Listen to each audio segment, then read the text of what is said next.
책이 강조하는 고전 비트와 큐비트의 또 다른 결정적 차이는 바로 측정에 있습니다.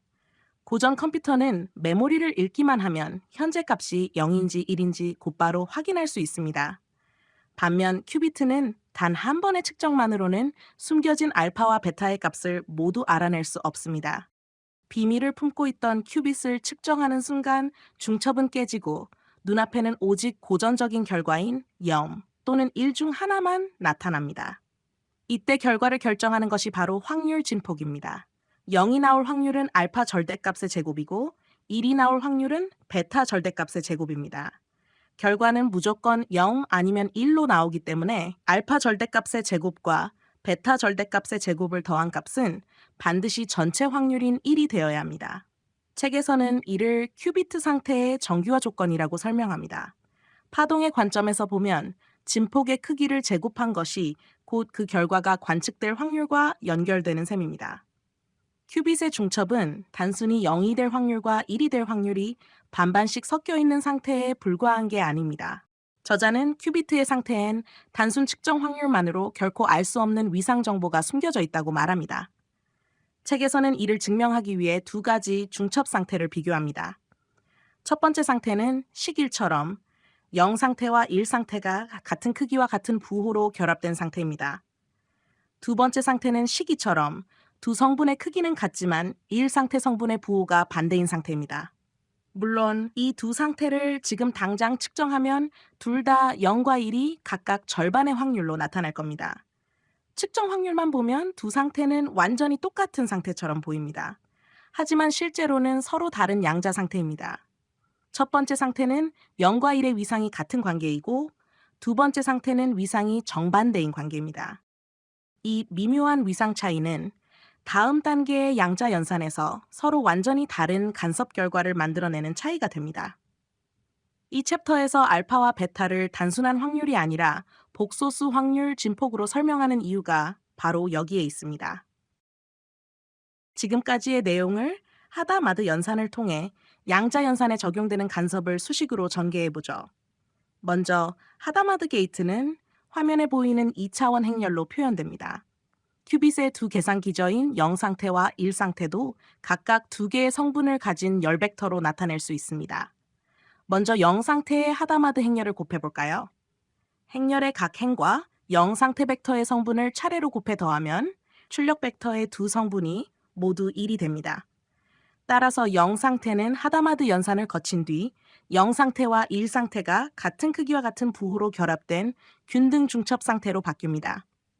이번에는 1 상태 다시 말해 캣딜에 동일한 하다마드 행렬을 적용해 보겠습니다. 행렬 곱셈을 수행하면 첫 번째 출력 성분은 1이 되고 두 번째 출력 성분은 마이너스 1이 됩니다. 그래서 1 상태는 0 상태와 1 상태의 크기는 같지만 두 성분의 부호가 서로 반대인 중첩 상태로 바뀝니다. 이제 알파와 베타라는 두 개의 복소수 진폭을 가진 일반적인 큐빗 상태를 살펴보겠습니다. 이 상태는 캣 표기로는 알파 곱하기 0 상태와 베타 곱하기 1 상태의 합으로 표현되고 열 벡터로는 알파와 베타라는 두 성분으로 나타납니다.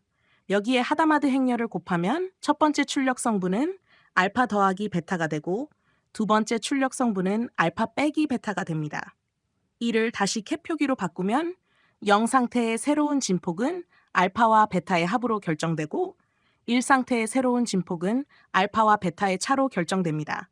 바로 지금 화면에서 강조되는 이 합과 차가 바로 양자 간섭을 만들어내는 부분이죠. 먼저 알파와 베타가 모두 1 나누기 루트 2로 서로 동일하다고 해보겠습니다. 이 경우 0 상태 쪽에서는 1 더하기 1이 되어 두 진폭이 보강됩니다. 반면 1 상태 쪽에서는 1 빼기 1이 되어 진폭이 완전히 0으로 소멸합니다. 따라서 최종적으로는 0 상태만 남게 됩니다. 이번에는 알파와 베타의 크기는 같지만 부호가 서로 반대인 경우를 보겠습니다. 이번에는 0 상태 쪽에서 1 빼기 1이 되어 진폭이 소멸합니다. 반대로 1 상태 쪽에서는 1 더하기 1이 되어 두 진폭이 보강됩니다. 따라서 이번에는 1 상태만 남게 됩니다. 이 결과는 하다마드 연산이 단순히 0 상태와 1 상태를 반반 섞는 연산이 아니라는 것을 보여줍니다. 영상에서 보여주고자 하는 핵심은 하다마드 연산은 입력 진폭을 합과 차의 형태로 다시 구성하고 두 진폭의 상대적인 부호와 위상 관계에 따라 어떤 상태 성분은 보강하고 다른 상태 성분은 상쇄한다는 겁니다. 하나의 큐빅만으로도 중첩과 간섭이 어떻게 연결되는지를 가장 기본적인 형태로 확인할 수 있는 이유가 바로 여기에 있습니다. 논의를 조금 확장해보면 여러 큐빗의 상태는 하나의 값만 가지는 것이 아니라 여러 계산 기저 상태가 동시에 펼친 중첩 상태로 표현됩니다. 하지만 양자 연산의 핵심은 단순히 여러 가능성을 동시에 펼쳐놓는 데 있지 않습니다. 일반적으로 양자 게이트는 각 상태의 진폭과 위상 관계를 함께 변화시키며 그 결과 필요한 상태 성분은 보강 간섭을 통해 키우고 필요하지 않은 상태 성분은 상쇄 간섭을 통해 줄여나갑니다. 이러한 과정을 거치면서 답에 해당하는 상태의 확률 진폭은 점점 커지고 나머지 상태의 확률 진폭은 점차 억제됩니다. 즉, 양자 계산은 수많은 후보를 동시에 계산하는 것이 아니라 간섭을 이용해 원하는 답의 확률을 점점 높여가는 계산 방식이라고 볼 수 있습니다. 그래서 최종적으로 측정을 수행하면 답에 해당하는 상태가 다른 상태보다 훨씬 높은 확률로 나타나게 되는 것입니다.